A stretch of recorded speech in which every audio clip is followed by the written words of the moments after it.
Why it sucks to be born as a bison. The misunderstood symbol of the Wild West. If you've ever seen an old Western movie, you probably know the bison, or as some folks mistakenly call them, buffalo.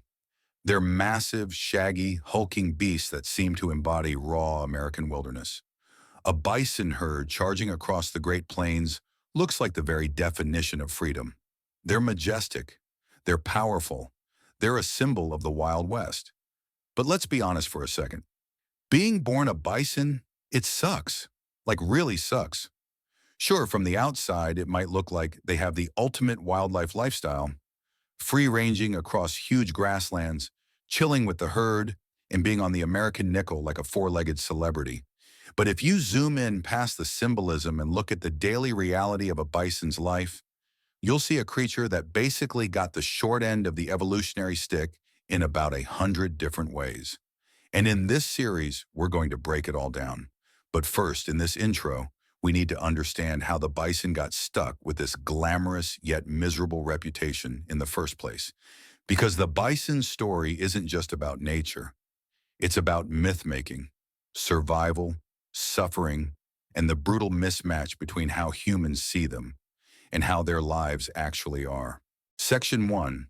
The icon of the plains. The bison is everywhere in American culture. Their shaggy heads are plastered on state flags, coins, logos, sports mascots, and beer labels. They're the ultimate shorthand for wild nature. But here's the irony. By the time bison became a symbol of the Wild West, they were already mostly dead. In the 1800s, there were somewhere between 30 to 60 million bison roaming North America. By the end of that century, after a century of mass hunting, there were only about 300 left in the wild. Not 300,000, just 300. That's fewer bison than people in your average Walmart on a Saturday.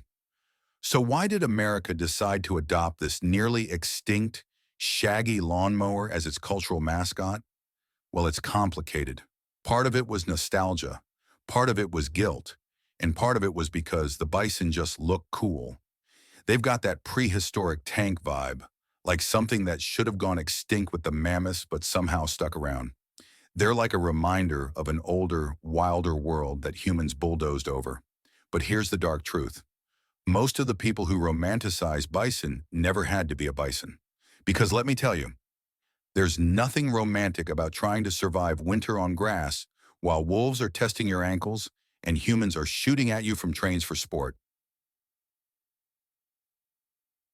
Section 2. The myth versus the reality. The myth goes something like this.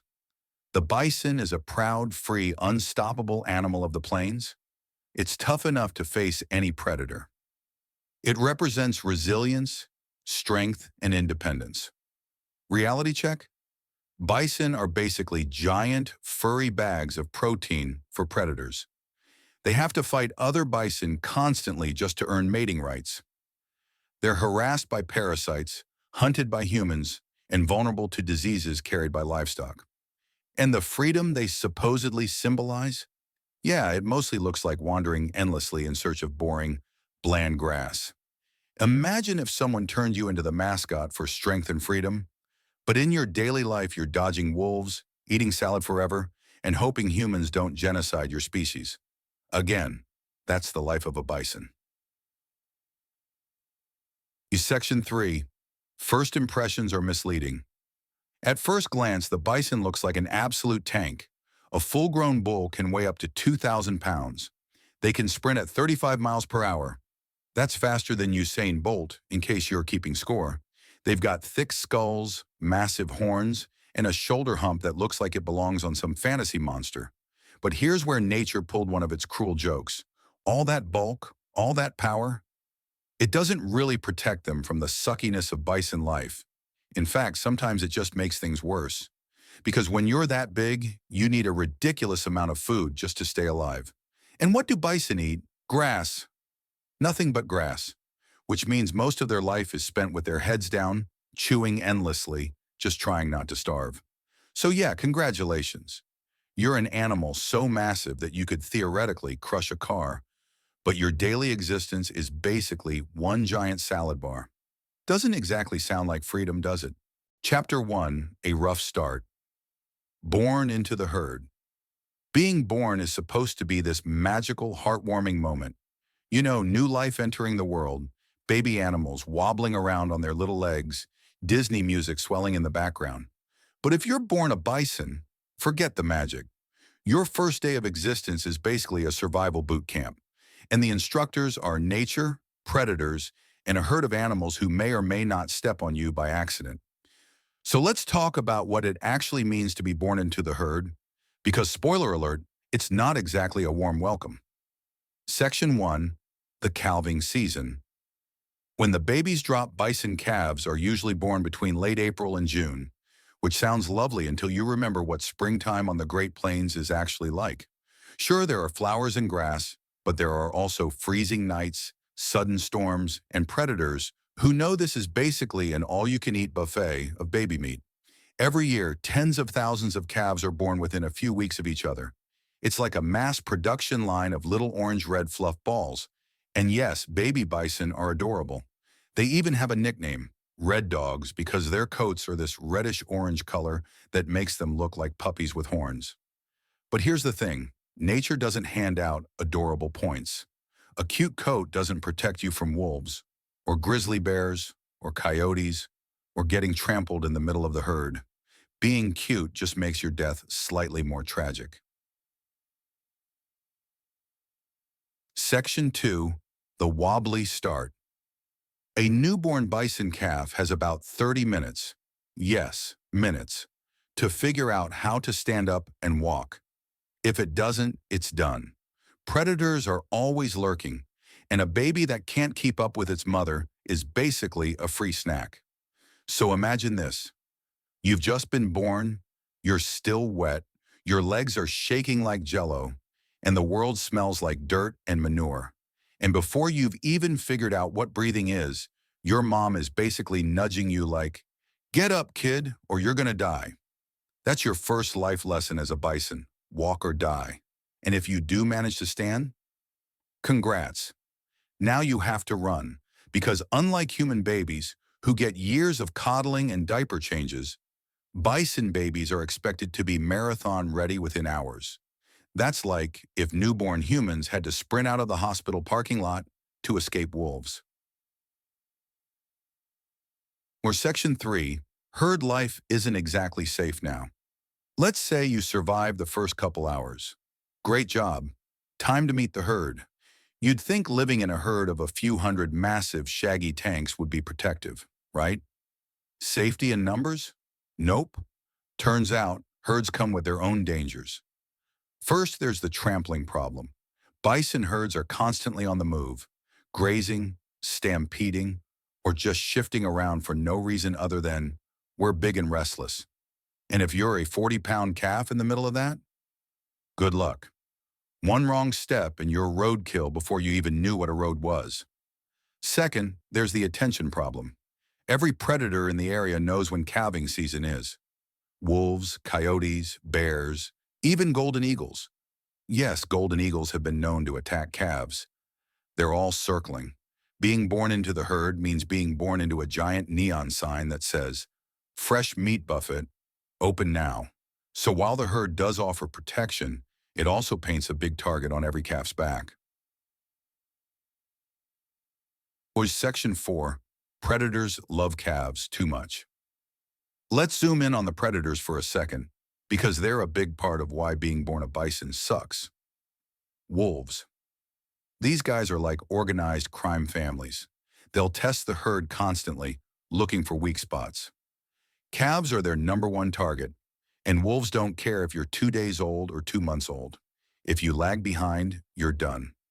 Grizzly bears. Picture this. You're learning how to walk, and suddenly a 600-pound grizzly shows up like, "Hey, nice baby, I'll take that." And mom can fight, sure, but against a full-grown bear, the odds aren't great. Coyotes. Individually, they're not that scary, but in packs, they'll harass calves endlessly, nipping at them until they collapse from exhaustion. Golden eagles. Yes, seriously. These birds of prey will dive bomb calves, clawing at their eyes and faces, sometimes killing them outright. It's rare, but imagine having to worry about death from the sky on top of everything else. So yeah, being born a bison basically means, congratulations, you're on everyone's menu. Section 5. The mom factor. Luckily, bison moms aren't completely useless. They're actually some of the fiercest moms in the animal kingdom. A mother bison will charge wolves, kick at bears, and basically go full helicopter parent to keep her calf alive. But here's the catch. She can't protect you forever. Calves have to grow up fast. Within a week, they're already running with the herd. Within a month, they're expected to keep up with migrations. And if they can't, nature doesn't really hand out second chances. Also, moms have to balance their own survival with protecting their calf. If the herd moves on and a calf is too weak to follow, sometimes moms are forced to abandon them. It's brutal, but that's life on the plains. So Section 6. Calfhood isn't childhood. Let's pause and think about human childhood for a second. Toys, school, naps, a decade of being taken care of. Now compare that to a bison calf's childhood. Day 1, walk or die. Day 2, run or die. Week 1, don't get eaten. Month 1, keep up with the herd or get abandoned. Year 1, survive your first winter or freeze, chunder, starve. There's no playtime, no safety net, no learning curve.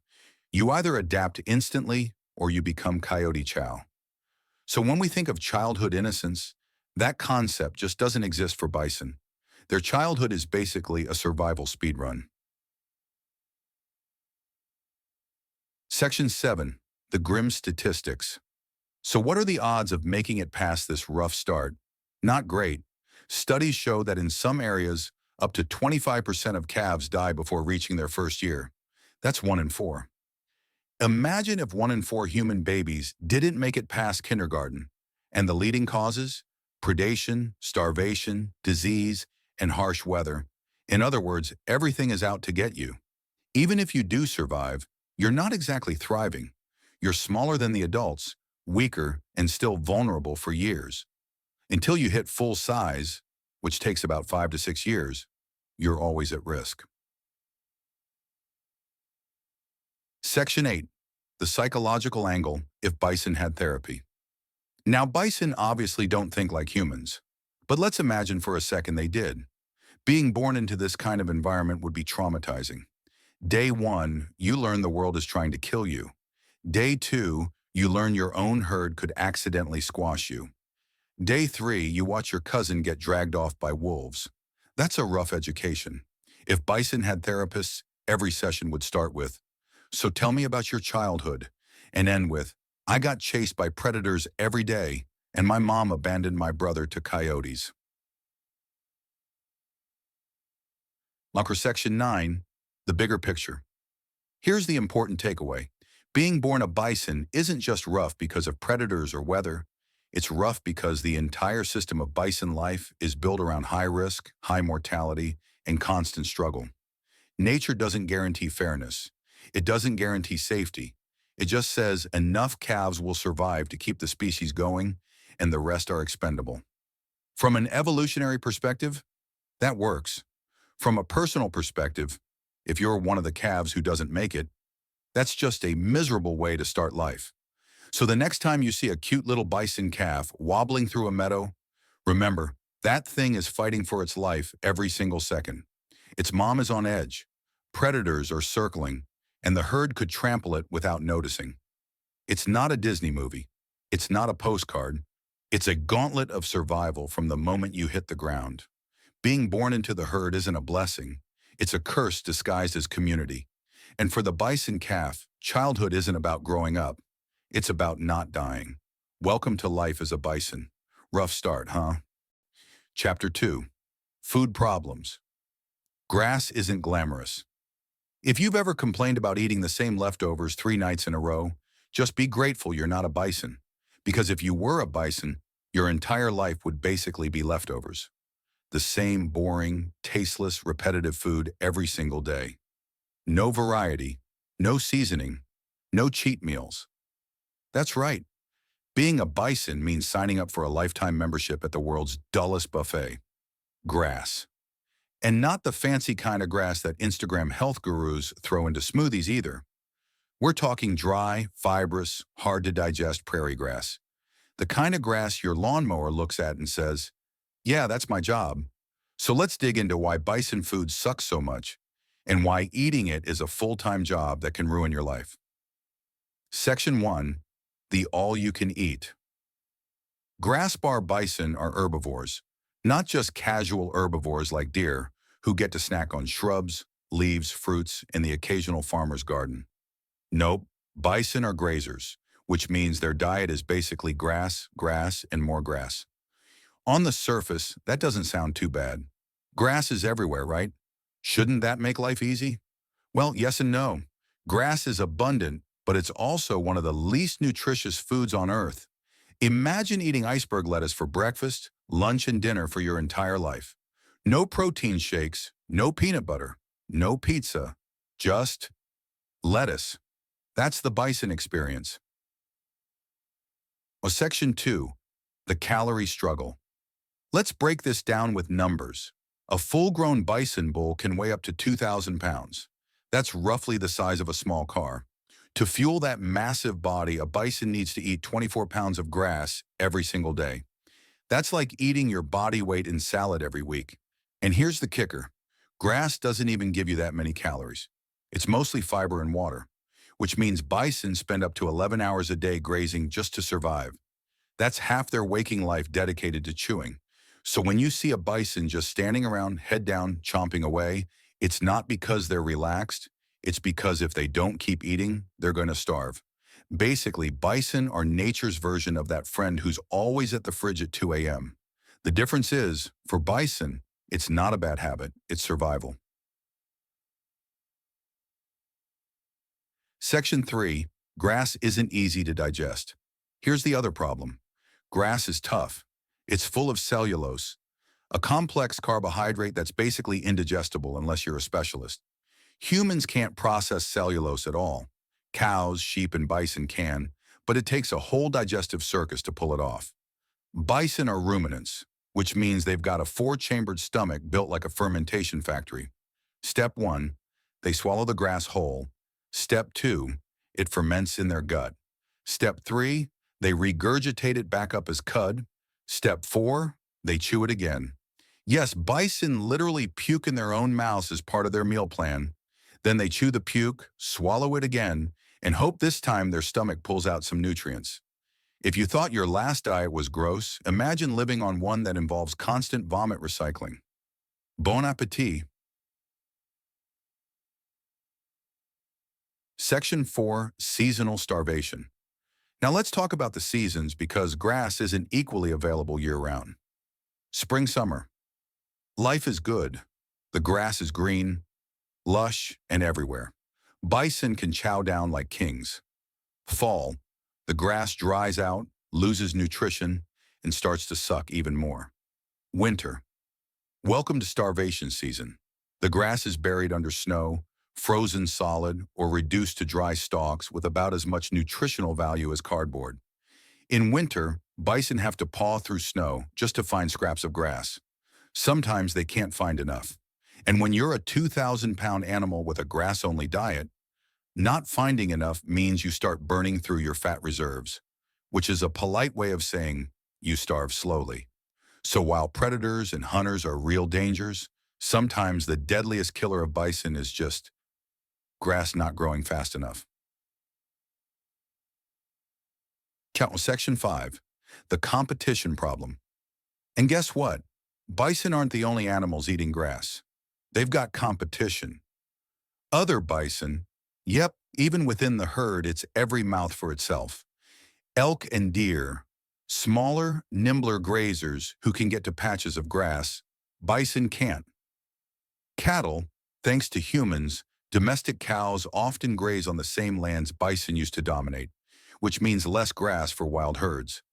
So not only is your food boring and low quality, but you also have to fight other animals for it. Imagine standing in line at a salad bar that never refills itself, while hundreds of other people elbow you for the last wilted piece of lettuce. That's bison dining. Section 6. Grass isn't glamorous for romance. Either, here's a weird side effect of eating nothing but grass. It shapes your entire social life. Male bison spend their summers bulking up for the rut, the mating season. But their bulk depends on how much grass they can shovel into their stomachs. If the grass that year sucks, they don't bulk up enough. And if they don't bulk up, they lose fights with other males, which means no mating rights. So for male bison, it's not just eat or die. It's also eat or stay single. Your dating success is literally determined by how many salads you can plow through, which makes grass not only boring, but also humiliating. TIFU Section 7, Malnutrition and Disease. Because their diet is so limited, bison are also prone to nutrient deficiencies. They can lack salt, minerals, and other essentials. Sometimes they wander for miles just to lick salt deposits, desperate for nutrients their all-grass diet doesn't provide. And then there's disease. One of the nastiest is brucellosis, a bacterial infection that bison can catch partly because of the close quarters and grazing overlap with cattle. It causes abortions in pregnant females, weakness, and sometimes death. So not only does your grass diet suck nutritionally, it also opens the door to diseases that can wreck entire herds. Section 8, The Irony of Grass Abundance. Here's the ironic part. Bison live in what looks like a land of abundance. The Great Plains stretch for miles and miles covered in grass.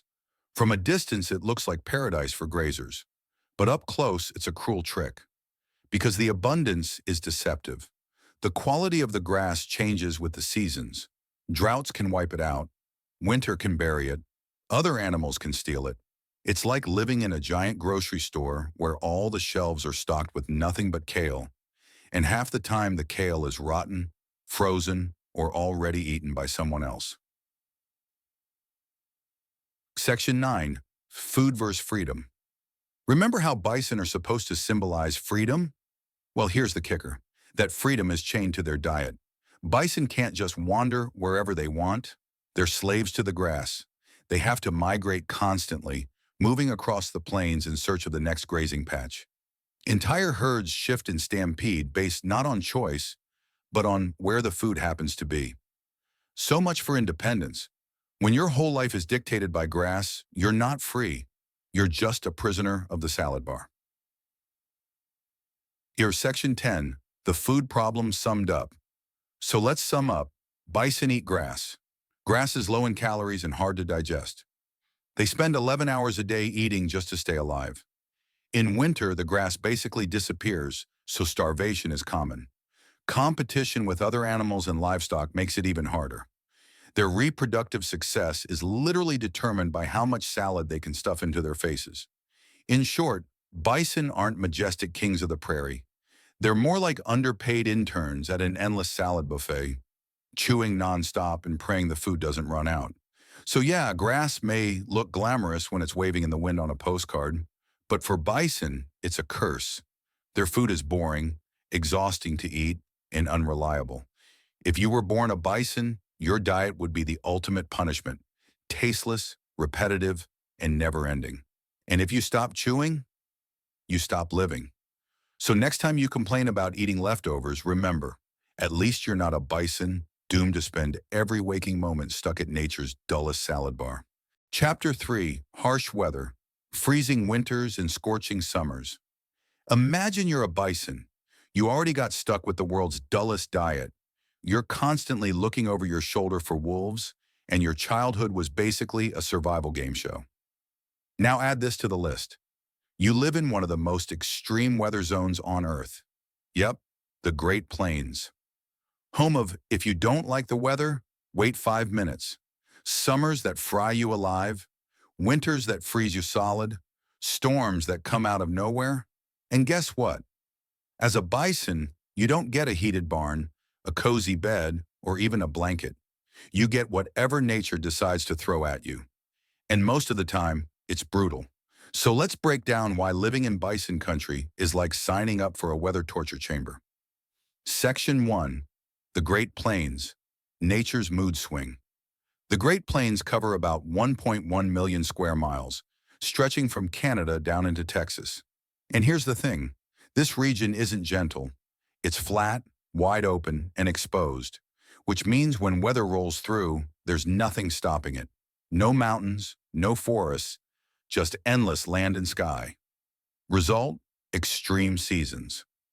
Summers can hit over 100 degrees Fahrenheit, 38 degrees Celsius. Winters can drop below -40 degrees Fahrenheit or -40 degrees Celsius. And storms? Tornadoes, blizzards, hail the size of baseballs. You name it, the plains will throw it at you. Now imagine facing all that, with nothing but shaggy fur and hooves. That's bison life. Section 2. Winter, the icy Hunger Games. Let's start with winter because honestly, this is the season that really wrecks bison. When snow blankets the prairie, food disappears. Remember how bison live on grass? Well, now it's buried under ice and snow. If they want to eat, they have to paw through drifts with their hooves. Sometimes it works, sometimes the snow is too deep, or the ground is frozen solid, which means no food, which means slow starvation. And starvation isn't even the worst part. The cold is. Bison have thick coats, one of the thickest of any mammal in North America. Their winter fur can be 2 inches thick, with a dense underlayer of wool. Sounds cozy, right? Sure, it helps them survive, but it's not perfect.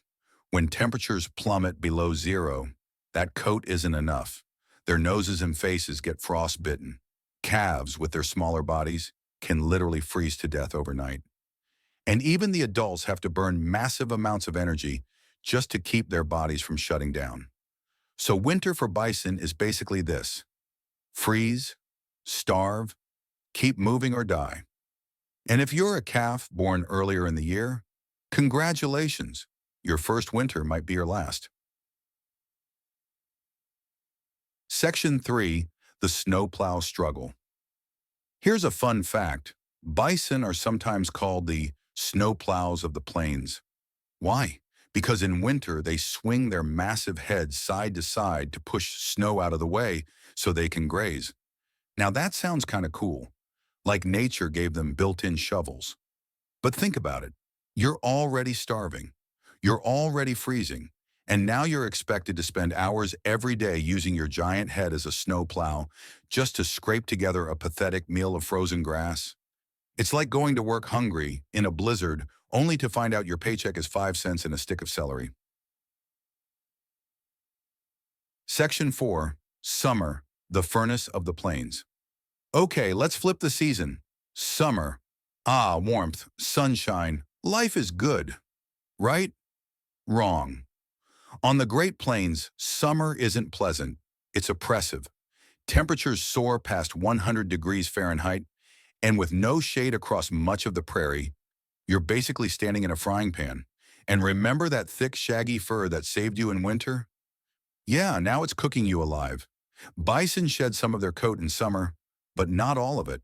So you're walking around in what feels like a wool sweater under the blazing sun. To cool down, bison wallow. They roll around in dust or mud, coating themselves to block insects and release heat. But wallowing has limits. When it's 105 degrees Fahrenheit and you're a 2-ton animal in a wool coat, there's only so much you can do. Heat stress can kill bison, especially calves and older animals. Dehydration, exhaustion, and plain old overheating. It's not glamorous. It's not majestic. It's miserable. Section 5. Storm season.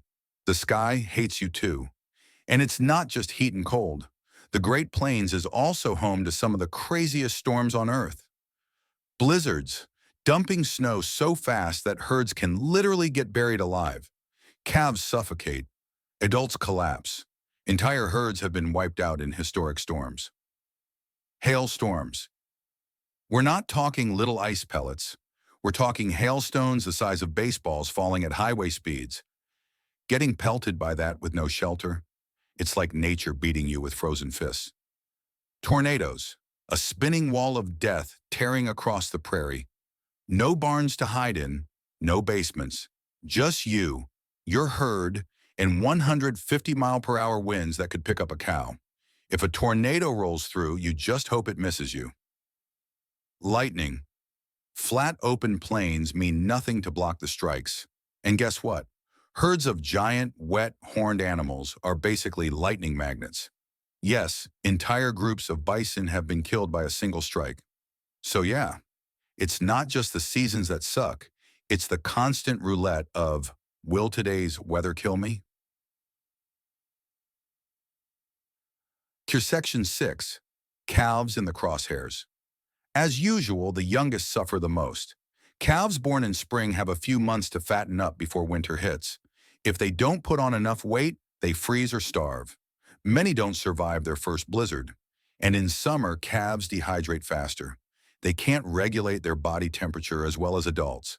So while mom's busy trying to eat enough grass to stay alive, calves are sometimes literally collapsing from the heat. For bison calves, weather isn't just uncomfortable. It's a death sentence waiting to happen. Section 7. No shelter, no escape. Here's the thing that makes all this worse. Bison don't have shelters. They don't have dens, burrows, or caves. They live out in the open, exposed to whatever nature throws at them. When it's snowing sideways, they just stand there covered in ice, looking like frozen statues. When it's 105 degrees Fahrenheit, they just stand there panting, hoping for a breeze. Sure, they sometimes find riverbanks or small patches of trees, but for the most part, they're just big, hairy targets for the elements. Section 8. Survival isn't comfort. Now, some people might say, but bison survive. Doesn't that mean they're fine? Surviving isn't the same as living comfortably. Surviving means scraping by, losing calves, watching weaker herd members die, and pushing through misery year after year. It means carrying frostbite scars into spring. It means being half dead from heat exhaustion in August. So yes, bison survive the weather, but they don't exactly thrive in it. They endure it, and it sucks. Section 9. Humans make it worse. And of course, humans make the weather struggle even harder. How? Habitat loss. Without wide-open migration routes, bison can't always move to better grazing areas when weather hits. Fences. In blizzards, bison sometimes pile up against fences they can't cross, trapping them in deadly conditions. Cattle competition. Domestic cows eat up grass that bison need to build fat before winter. Less fat equals more starvation. So even when weather is survivable, human interference can push it over the edge into deadly. Section 10. Life between extremes. Think about this. Bison spend their lives swinging between extremes. Winters, freezing, starving, plowing snow with their faces. Summers, baking alive in wool coats, rolling in dust, running low on water. In between, dodging storms, lightning, and every predator still lurking around. It's not balance, it's not peace, it's just enduring misery from one season to the next. So next time you see a picture of bison standing majestically in a snowy field or silhouetted against a summer sunset, don't be fooled. What looks like strength and freedom is actually suffering and survival. They don't get vacations. They don't get cozy shelters. They don't get to pick their climate. They get whatever nature dishes out. And nature on the Great Plains is a brutal chef. For bison, the weather isn't background scenery. It's an enemy that never stops attacking, year after year. And that's why being a bison means living in a world where the sky itself is out to kill you. Chapter 4. Predators, wolves, bears, and more. Okay, so you've made it through freezing winters, you've survived summers that cook you like a steak, and you've managed not to starve to death. Congrats, bison. Now it's time for the next big challenge of your miserable existence. Not getting eaten alive. Because while the weather's trying to freeze you solid or roast you medium rare, predators are watching you like you're the main course on nature's buffet. And let's be real, when you're a 2,000-pound walking hamburger, everybody wants a bite. Section 1. The Predator Gauntlet. Who hunts bison? A terrifying lineup. Wolves, the most consistent and coordinated bison hunters. Bears, grizzlies, and black bears will absolutely wreck you if they can. Mountain lions, sneaky enough to go after calves. Coyotes, not a threat to adults, but they'll pick off the little ones. Humans, the deadliest predator of them all. We'll give them their own chapter later. From the day you're born, you're on the menu. And the only thing standing between you and becoming wolf chow is your herd, your hooves, and dumb luck. Section 2. Wolves, the apex nightmare. Let's start with the most famous bison predator, wolves. A single wolf can't kill a healthy adult bison. They're too small, but wolves don't hunt alone. They hunt in packs, and packs are what turn impossible into dead bison. Here's how it works. 1. Wolves stalk the herd, watching for weakness. 2. They look for calves, old animals, or anyone limping. 3. Then they chase. Hard. 4. The bison herd stampedes, trying to shake them off. 5. The wolves keep going until someone falls behind. And when you fall behind, that's it. You're done. Wolves latch onto your back legs, tearing tendons, ripping muscle. You collapse, they swarm you, and you die. Sometimes fast, sometimes slow.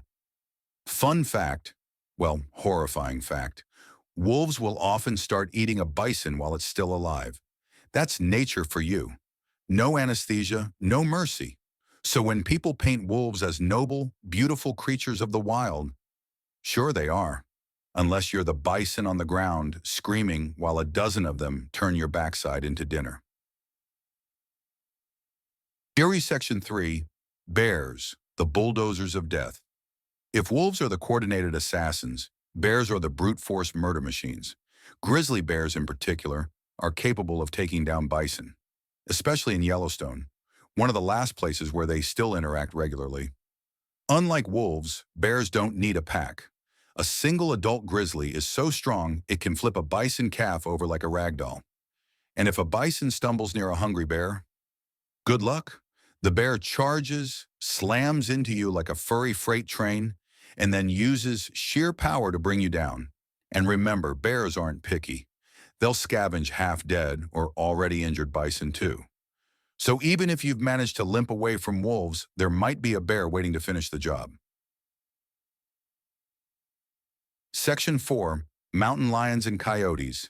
Death for the little ones. For adult bison, mountain lions and coyotes aren't usually a big deal. But for calves, they're a constant threat. Mountain lions are ambush predators. They leap out of cover, clamp onto a calf's neck, and suffocate it before mom even has time to react. Coyotes work in small groups to harass calves, especially during winter when food is scarce. So while you're a baby bison, every shadow looks like a death sentence. You're trying to nurse and play, but your mom is constantly stressed because everything bigger than a rabbit wants you gone. Section 5. The Calf Survival Lottery. Let's focus on calves for a second, because honestly, their odds suck the most. Within the first year of life, up to 50% of bison calves die. Some from weather, some from starvation, but a huge chunk because of predators. Imagine being born into a world where wolves are waiting to chase you, bears are waiting to smash you, coyotes are waiting to drag you down, and you're still figuring out how to walk. That's life as a baby bison. Every step is a gamble, and most calves don't win. Section 6. Herd defense. The circle of hooves. Now, bison aren't completely defenseless. In fact, when a herd bands together, they can be terrifying. When predators attack, adults form a circle with the calves in the middle. Heads out, horns ready. If a wolf or bear gets too close, a 2,000-pound bison can gore it or trample it into paste. And let's be clear, bison can kill wolves. They can kill bears. They can break spines and crush skulls with one kick. But here's the problem. Predators don't fight fair. Wolves harass from all angles until one bison slips. Bears wait for the weak or distracted. Predators don't need to take out the whole herd. They just need one mistake. So yes, bison have defenses, but living your whole life in circle formation mode isn't exactly relaxing. Section 7. Predators plus weather equals double trouble. What makes predators even worse is how they combine with the weather we talked about earlier. Winter. Deep snow slows bison down, making them easy targets for wolves. Summer. Heat stress weakens calves, giving coyotes the perfect chance. Storms. Disoriented herds are easier to split apart. So basically, every time the weather screws you, predators are there to finish the job. Section 8. Humans, the ultimate predator. We'll dive deeper into humans later, but it's worth saying here. Wolves and bears have nothing on people. Humans didn't just hunt bison, they nearly wiped them off the map. In the 1800s, tens of millions of bison roamed North America. By the late 1800s, fewer than 1,000 remained. Guns, railroads, and greed turned bison from kings of the plains into walking targets. Compared to that, a pack of wolves is child's play. Section 9. Living with constant fear. The hardest part of predator pressure isn't just the deaths, it's the stress. Bison are always on edge, always watching, always sniffing the air for danger. Imagine trying to eat grass while knowing that at any moment a wolf pack could explode out of the trees. This constant fear shapes everything they do. They move in herds not because they like company, but because being alone means being dead. Calves rarely get to relax. They're either running, hiding, or clinging to mom. Even when predators don't succeed, they wear bison down. They burn energy, weaken herds, and make survival even harder. Section 10. The brutal reality. So here's the truth. Yes, adult bison are powerful. Yes, they can fight back. But predators are relentless. Wolves, bears, mountain lions, coyotes, and of course humans. All of them see bison as food. And in nature, being food sucks. For bison, predators aren't a rare danger. They're a constant. From the moment you're born until the day you die, someone's trying to eat you. So when people look at a bison and say, wow, what a strong, majestic creature, they're only seeing half the picture. The reality is, strength doesn't mean safety, size doesn't mean peace. Even the biggest animals get hunted, harassed, and ripped apart. For bison, predators aren't background characters. They're the villains of every single day. And that's why being born a bison means living in a world where every shadow, every howl, every rustle in the grass could be the last thing you ever hear. Try out of Chapter 5, Human Hunters. From millions to near extinction. So far, we've seen how nature makes life miserable for bison. Freezing blizzards, scorching summers, endless predators. And you might be thinking, wow, that's rough. But at least they made it this far. Surely nothing could be worse than wolves eating you alive. Oh, but there is something worse. Humans. Because unlike wolves and bears, humans didn't just hunt bison to survive. We hunted them for profit, for fun, and sometimes just for the thrill of watching them die. And in doing so, we took one of the most powerful, plentiful animals in North America, a species with tens of millions of individuals, and drove them to the brink of extinction in less than a century. This chapter is where "it sucks to be a bison" becomes a full-on tragedy. Section 1. The Time of Plenty. Let's rewind the clock. Before European colonization, North America was home to an estimated 30 to 60 million bison. They weren't just animals. They were the heartbeat of the Great Plains. Imagine oceans of grassland stretching for thousands of miles, and on those plains, herds so massive that the ground shook when they moved. Early explorers wrote about bison herds stretching as far as the eye could see. To indigenous peoples, bison were life. They provided food, clothing, tools, shelter. Nearly every part of the animal was used. And crucially, the hunting was sustainable. Native tribes respected the bison and never killed beyond what they needed. So if you were a bison back then, sure, you had predators. Sure, winters sucked. But overall, you had a good shot at survival. Then came colonization. Then came guns. Then came railroads. And that's when your odds of making it as a bison dropped to almost zero. Section 2. The guns arrive. When European settlers brought firearms into the mix, the game changed. Indigenous hunters with bows and arrows had always taken bison carefully and skillfully. But rifles? They made killing easier, faster, and deadlier. One person with a gun could kill dozens of bison in a single day. And as rifles became more accurate and widespread, the slaughter began to escalate. At first, settlers hunted for meat and hides, but soon it went way beyond survival. Section 3. Bison hunting becomes big business. By the mid-1800s, hunting bison wasn't just a necessity, it was an industry. Hides were turned into leather for belts, shoes, and industrial machinery. Bones were ground into fertilizer. Meat was shipped east, though much of it spoiled before reaching markets. Even the skulls were collected and stacked in massive piles, later sold for use in making glue or refining sugar. Professional hunters made fortunes killing bison by the hundreds. Trains were loaded with hides and bones. Entire towns depended on the bison trade, and if you were a bison in the 1870s, you were basically walking money.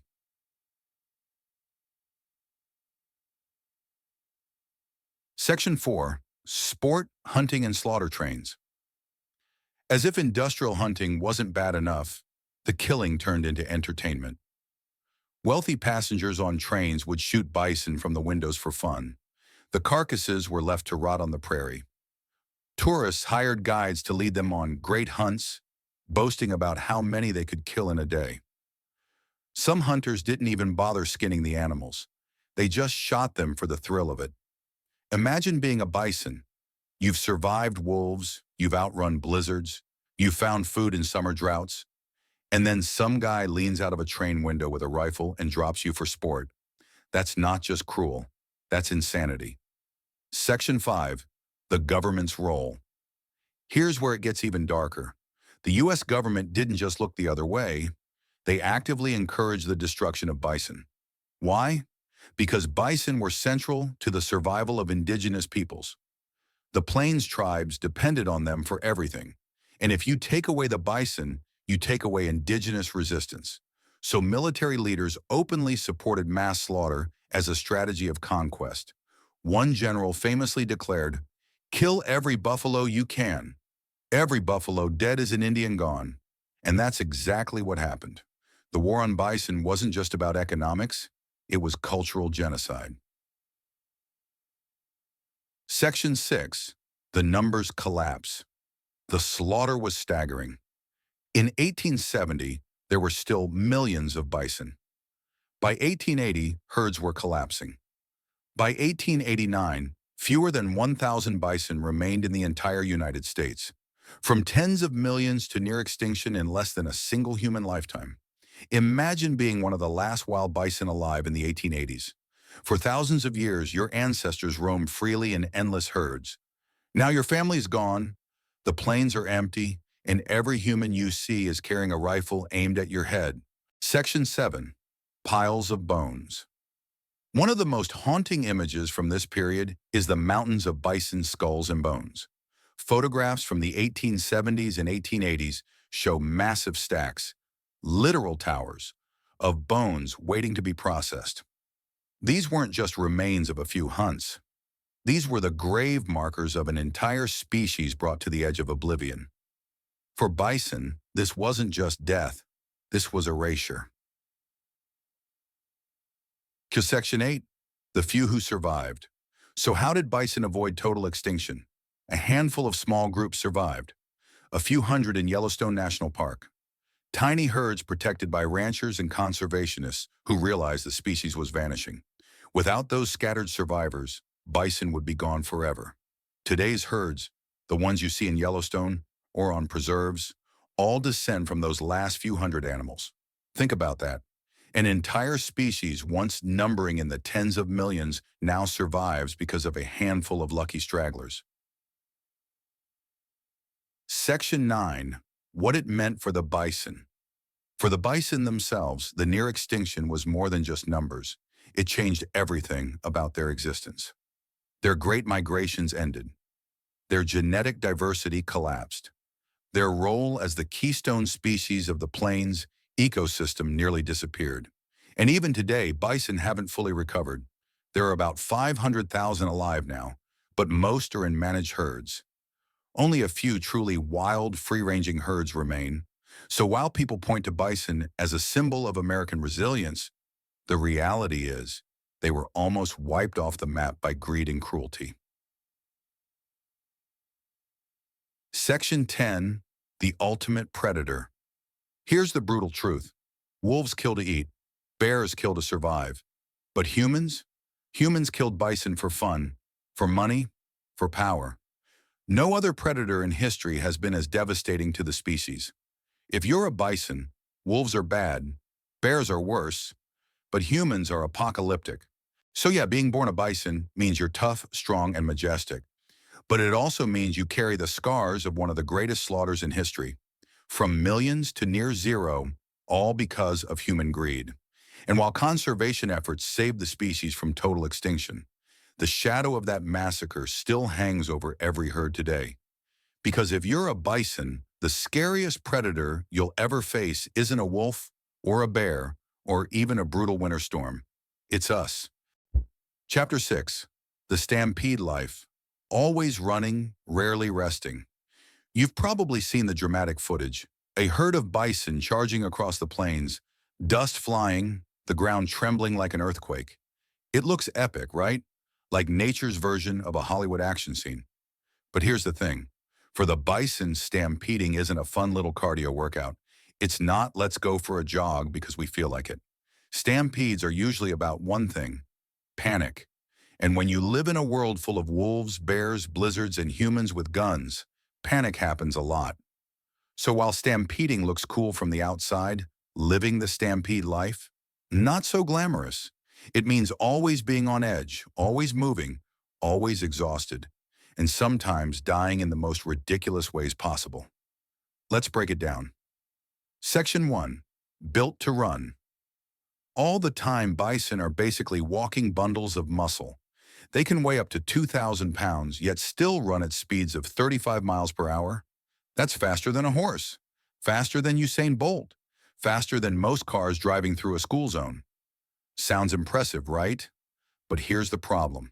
When you're built like a freight train, stopping on a dime isn't easy. Once the herd takes off, you're stuck in the stampede whether you like it or not. Tired? Too bad. Keep running. Injured?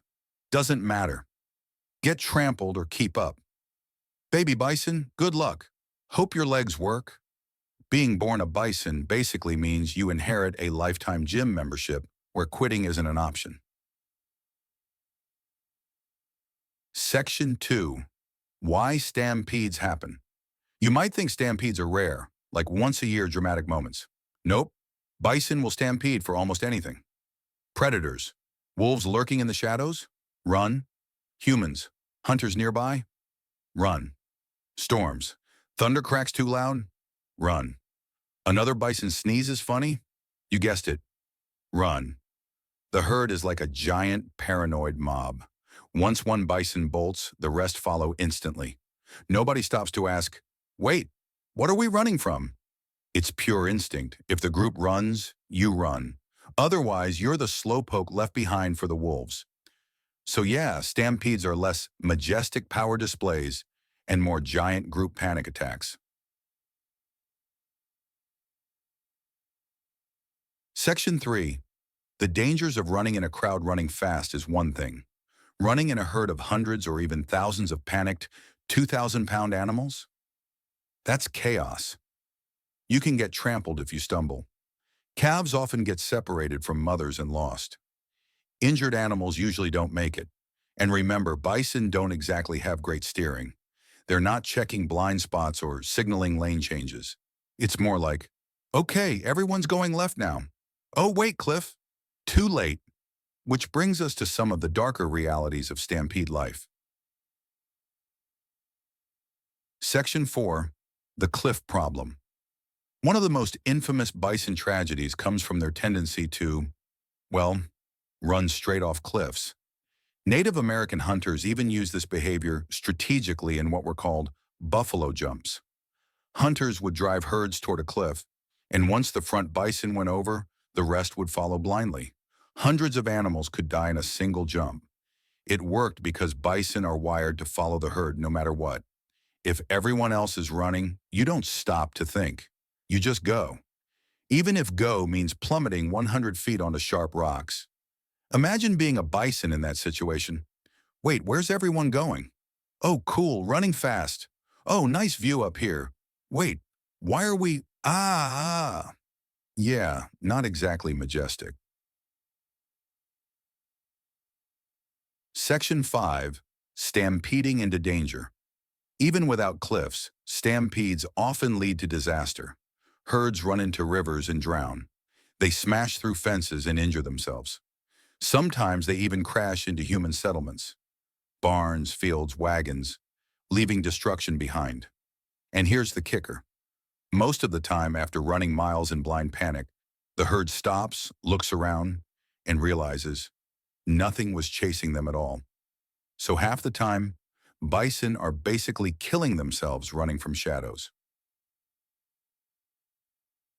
Section 6. The energy drain. Now let's talk about the physical toll. Bison need to eat almost constantly just to fuel their massive bodies. Grass isn't exactly calorie-dense.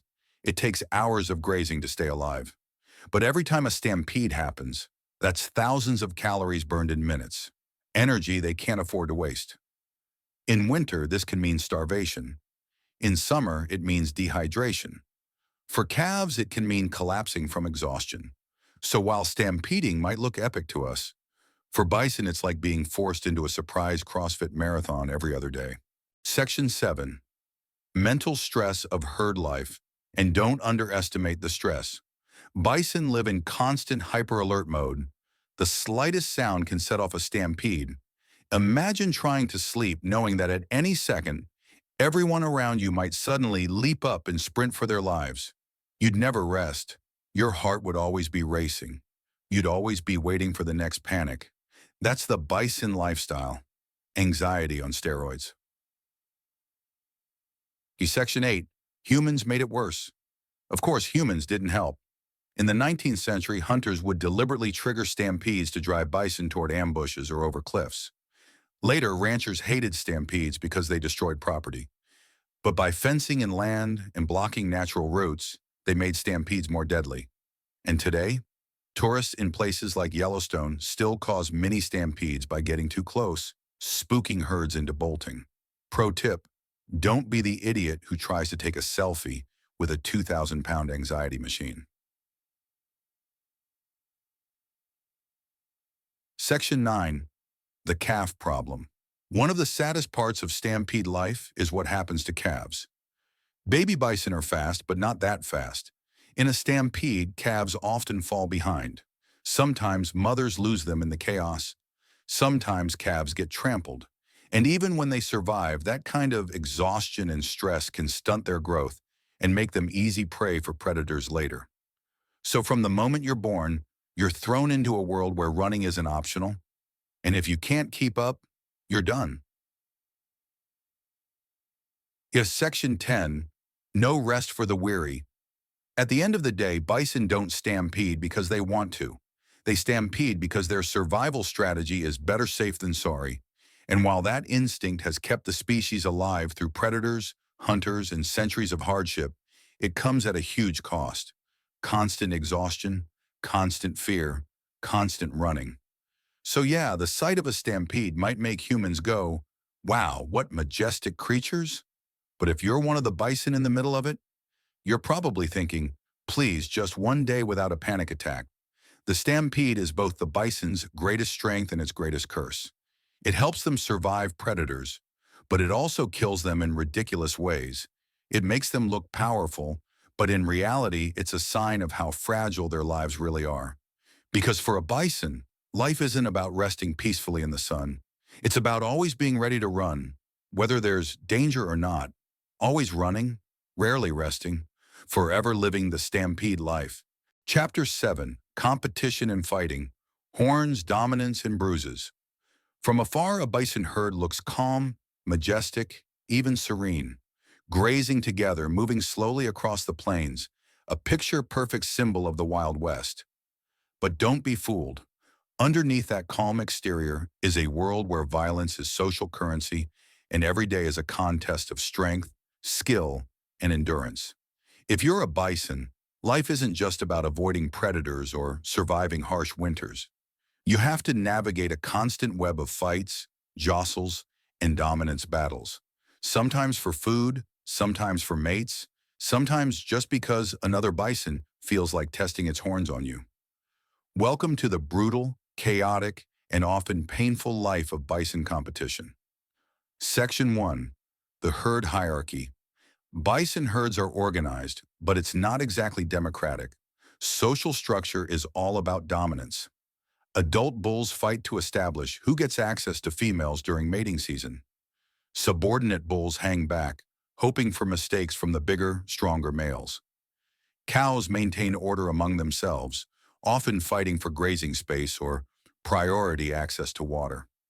Calves jockey for positions in the herd, sometimes competing for their mother's attention or protection. It's a social order maintained by muscle, horns, and intimidation. In bison society, power is physical and weakness is punished, sometimes fatally.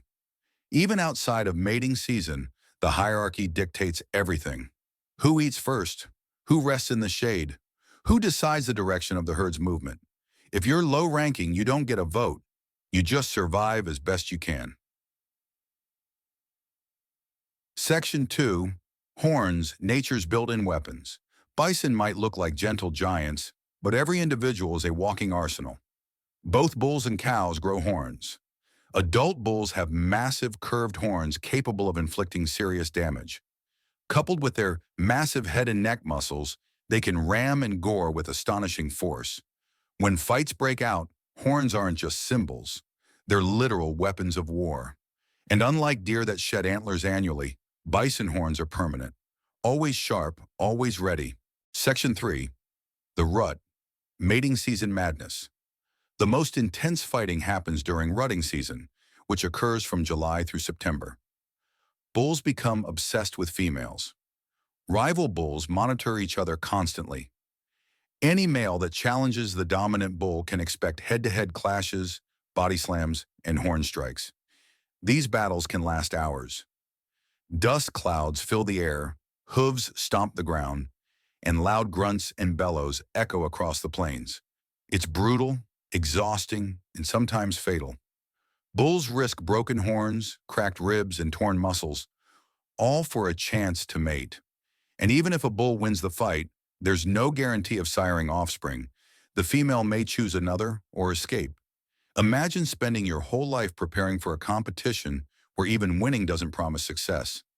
That's bison mating life in a nutshell. Section 4. The Price of Fighting. The cost of competition is high. Most injuries don't kill immediately, but weaken the animal, making it vulnerable to predators or harsh weather. Blood loss and torn tissue can get infected. Bruises and broken bones reduce mobility. Exertion during the rut can lead to weight loss that threatens survival in winter. Even victorious bulls are often limping, scratched, and covered in scars by the end of the season. Survival doesn't mean comfort. It means enduring pain until the next fight. Section 5. Females aren't off the hook. Females might not participate in the head-to-head ramming battles, but their lives are competitive too. They fight among themselves for the best grazing areas and access to water. During rutting season, cows are pursued relentlessly, sometimes by multiple males at once. Protecting calves from stampedes or aggressive bulls adds constant stress. So even if you're a female bison, life isn't calm. Every meal and every safe resting spot is a mini battle of its own. Section 6. Calves in the crossfire. Calves are particularly vulnerable. Competing siblings may struggle for milk. Adult fights can accidentally trample young bison. Stampedes caused by rival bulls create chaos where calves can get lost, injured, or even killed.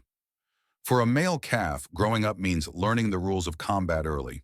You're basically a gladiator in training from the moment you can walk. Section 7. Daily jostles and minor clashes. Even outside the rut, life is full of minor skirmishes, disputes over grazing patches, arguments about shade spots during hot days, dominance checks just to remind everyone who's boss. These conflicts may seem trivial, but with horns and 2,000 pounds behind every shove, even a small fight can leave deep wounds or permanent bruises. Bison literally fight over trivial things because in the wild, asserting dominance early keeps you alive later. Section 8. Human Impact on Competition.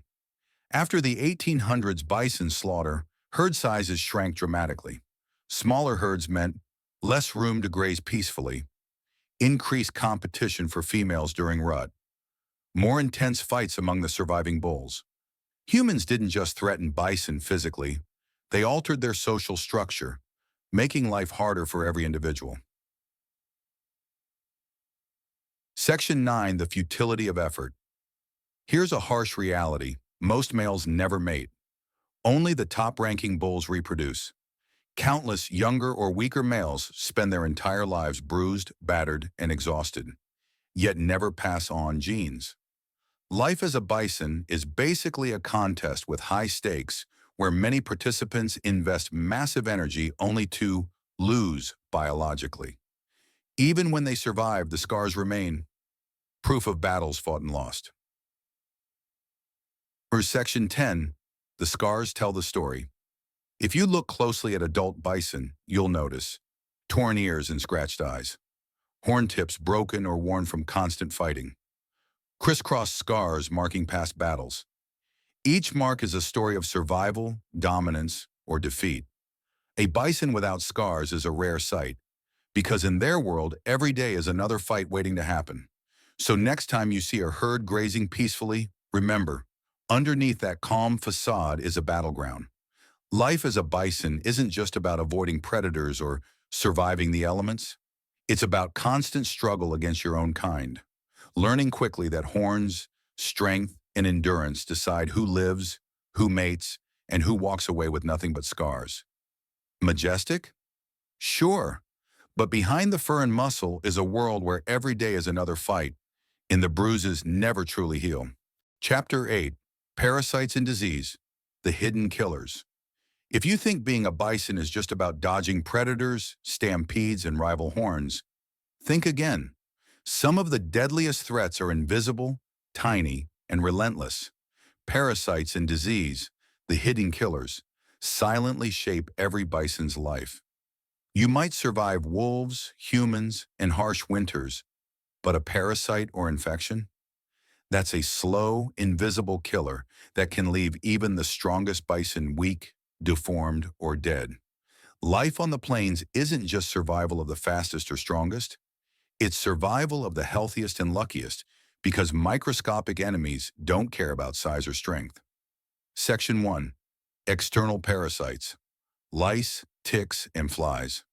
Bison are massive, powerful, and armored in fur, yet their bodies are a playground for external parasites. Lice crawl under fur, feeding on blood and skin. Constant irritation leads to scratching, fur loss, and even open wounds, which invite infections. Ticks latch on and suck blood. Heavy infestations cause anemia, weaken muscles, and make bison easy prey for predators. Botflies and horseflies swarm during warm months. Bites are painful, leave sores, and sometimes lead to infection. Imagine grazing all day while tiny vampires are sucking your energy dry. There's no escape. They're persistent, invisible, and exhausting. Is Section 2, Internal Parasites, Worms and Gut Invaders. The digestive system is a hotspot for invisible predators. Roundworms, tapeworms, and flukes invade intestines, stealing nutrients from every meal. Heavy infestations cause weight loss, chronic diarrhea, weakness, and sometimes death. Calves are especially vulnerable. Slow growth or malnutrition can make the first winter lethal. Grass might seem plentiful, but bison aren't just fighting for calories. They're fighting to keep the nutrients their parasites try to steal.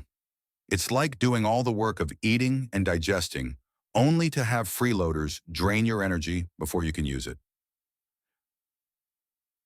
Section 3, Deadly Diseases. Parasites aren't the only hidden threat. Infectious diseases are silent, sometimes deadly and highly contagious. Brucellosis leads to abortions in pregnant females, reducing herd reproduction. Bovine tuberculosis, chronic wasting, coughing, and slow death. Anthrax, often fatal, spores linger in soil for years.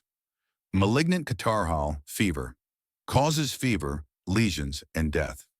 An outbreak can wipe out entire herds in weeks, turning survival into a grim lottery. To Section 4, Environmental stress amplifies threats. Parasites and diseases hit hardest when bison are already stressed. Harsh winters make grazing difficult, weakening immune systems. Scarce water during summer leaves them dehydrated. Exhaustion from stampedes or fights leaves bison vulnerable. Even minor infestations or infections can become deadly under these conditions. Section 5. Calves, the most vulnerable baby bison, face a perfect storm. Weak immune systems, reliance on their mother's milk, and constant environmental stress. They catch parasites more easily.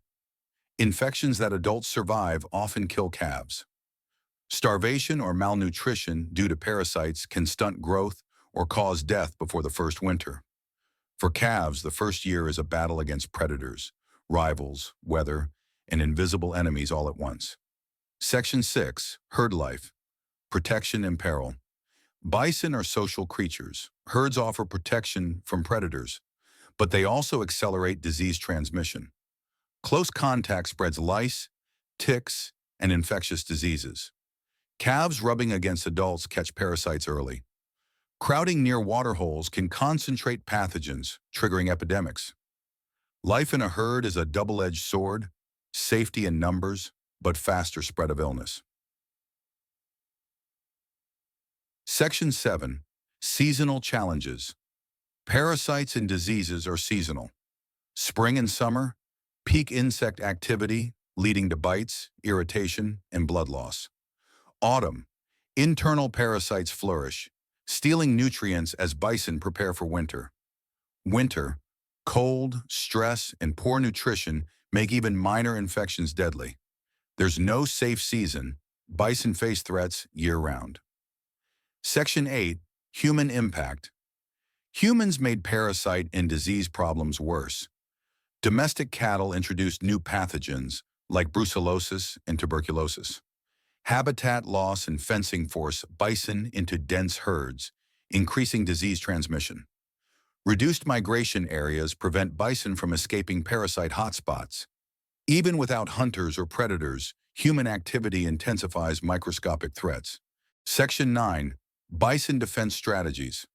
Bison fight back using behavior and biology.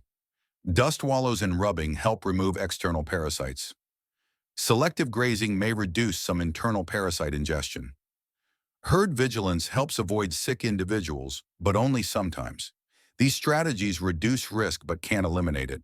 Parasites and disease are persistent, adaptive, and deadly. Section 10. The hidden reality, from tiny lice crawling under fur to worms stealing nutrients from inside. Invisible enemies shape every bison life. Even if a bison survives predators, stampedes, harsh weather, and rival fights, parasites and disease can quietly undermine health, growth, and reproduction. They are the hidden killers, silent, persistent, and impartial. For a bison, survival isn't just about size or strength. It's about resistance, luck, and the ability to withstand microscopic enemies that have no regard for horns, muscle, or power. So next time you admire a bison grazing peacefully, remember beneath that fur lies a constant war against wolves, against weather, against rivals, and most insidiously against parasites and disease that can take you down when you least expect it. Majestic? Yes. Indestructible? Absolutely not. Life as a bison is a constant struggle against threats seen and unseen, and the hidden killers are often the cruelest of all. Chapter 9. Why They Still Matter. From near extinction to modern symbol. By now you might be thinking, Wow, life as a bison sounds brutal. And you'd be right. From stampedes and predators to parasites and rival bulls, being a bison is basically a 24/7 survival nightmare. But here's the twist. Despite all this suffering, bison are still incredibly important, ecologically, culturally, and symbolically. They survived near total extinction, became a cornerstone of ecosystems, and today stand as living reminders of resilience. So after all the struggles we've covered, let's explore why the bison still matters, and why caring about them is more than just sentimentality.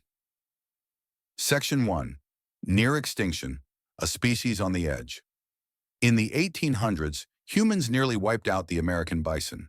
Once numbering tens of millions, they were hunted to the brink of extinction in less than a century. Commercial hunting, bison hides, meat, and bones were sold for profit. Military strategy, U.S. forces intentionally slaughtered bison to weaken Native American tribes that relied on them. Habitat destruction, ranching, railroads, and settlement destroyed grazing lands and migration corridors. By the 1880s, fewer than 1,000 bison remained, scattered in isolated pockets. From unstoppable herds to near ghosts of the plains, their decline is one of the most dramatic examples of human impact on wildlife. Life as a bison was already brutal, but human interference made survival nearly impossible. Section 2. Conservation heroes. Luckily, a few people and tribes refused to let the species vanish completely. Native Americans maintained small herds in protected areas. Private ranchers and conservationists like the American Bison Society in the early 1900s helped breed bison in captivity and reintroduce them into the wild. National parks like Yellowstone became crucial sanctuaries. Without these efforts, the bison might be nothing more than a museum relic today. Their survival is a story of persistence and of humans learning, sometimes painfully, to protect what we almost destroyed. Section 3. Ecological importance. Bison aren't just symbolic. They play a vital role in ecosystems. Grassland management. Their grazing patterns promote plant diversity and prevent invasive species from taking over. Soil health. Wallows, dust baths disturb the soil, creating microhabitats for plants and insects. Food chain support. Bison carcasses feed scavengers, from eagles to wolves. Without bison, the Great Plains ecosystem loses balance. Predators starve, plants overgrow or disappear, and the landscape itself changes. Bison are ecosystem engineers, shaping the environment in ways that benefit countless other species. Section 4. Cultural significance. Bison are deeply embedded in human culture, especially for Native American tribes. Sacred symbol of life, strength, and abundance. Central to ceremonies, stories, and traditional diets. Represent resilience, surviving against odds parallels human struggles. Even outside indigenous cultures, bison have become icons of the American West. They appear on coins, flags, and in literature, symbols of freedom, wildness, and endurance. Section 5. Modern conservation challenges. Despite recovery efforts, bison still face challenges. Limited genetic diversity. Many modern herds descend from a few individuals, making them vulnerable to disease. Habitat fragmentation.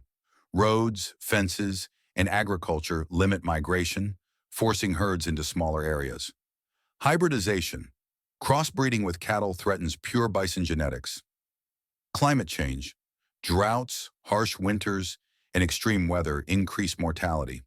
So even after surviving near extinction, bison remain under pressure. Their survival is not guaranteed without continued protection. Section 6. Why bison matter for humans. Bison are more than just animals to admire. They teach us resilience, enduring countless challenges, predators, humans, disease, yet still surviving. Balance, a reminder that ecosystems depend on keystone species. Cultural continuity, their survival sustains traditions, stories, and indigenous identities. In a world increasingly dominated by humans, Bison are proof that nature can persist if we give it a chance. Protecting them isn't charity, it's safeguarding a living link to the wild past. Section 7. Stories of Modern Recovery. Yellowstone National Park is a prime example of bison recovery. Herds now number over 5,000. Visitors can observe their natural behaviors, from grazing to mating battles, in a wild setting. Conservation programs focus on maintaining genetic diversity, preventing disease, and preserving migration corridors. Private ranches also play a role, creating genetically pure bison populations that can one day be reintroduced into the wild. These efforts prove that even near-extinct species can bounce back with careful human intervention, a hopeful story amid the harshness of bison life. Section 8. The modern symbol of the Wild West bison embody the spirit of the plains. Their sheer size, strength, and endurance evoke awe. Their scars and survival reflect the trials of nature and human interference. They are living monuments to what once covered the American continent. When you see a bison herd today, you're not just witnessing wildlife. You're seeing history, resilience, and a symbol of wildness that refuses to be tamed. Or Section 9. Why we should care. You might ask, why bother about bison? Because their story is a mirror to our relationship with nature. If we ignore them, bison could face decline again. If we protect them, we preserve ecosystems, culture, and history. If we learn from them, we understand resilience and coexistence. Caring about bison isn't sentimental. It's practical, ecological, and moral. Their survival enriches the world for all species, including humans. So Section 10, reflection life as a bison is harsh. Every chapter of their existence, from predators, stampedes, rivals, parasites, and disease, is a story of struggle. Yet despite the suffering, bison persist. Their survival is a reminder that strength isn't just physical, it's about endurance, adaptability, and community. Even near-total devastation can be reversed with effort, awareness, and respect. Symbols matter, and bison remind us that wildness, resilience, and history are worth protecting. So yes, it sucks to be born a bison, but maybe the story of bison also sucks us into caring about wildlife, ecosystems, and the balance between humans and nature. From near extinction to modern conservation success, bison are more than just survivors. They are teachers, engineers, and icons. Their scars tell stories of struggle, their endurance tells stories of hope, and their presence on the plains reminds us that even the toughest lives have value, not just for themselves, but for the world around them. So the next time you see a bison, remember, every inch of its shaggy hide is a testament to survival, resilience, and the power of protecting what matters. To be a bison is to carry both strength and burden. Their hulking frames, once symbols of untamed freedom, became the very reason they were nearly erased. The price of being a bison was survival on the edge of extinction, hunted, commodified, and forced into legend.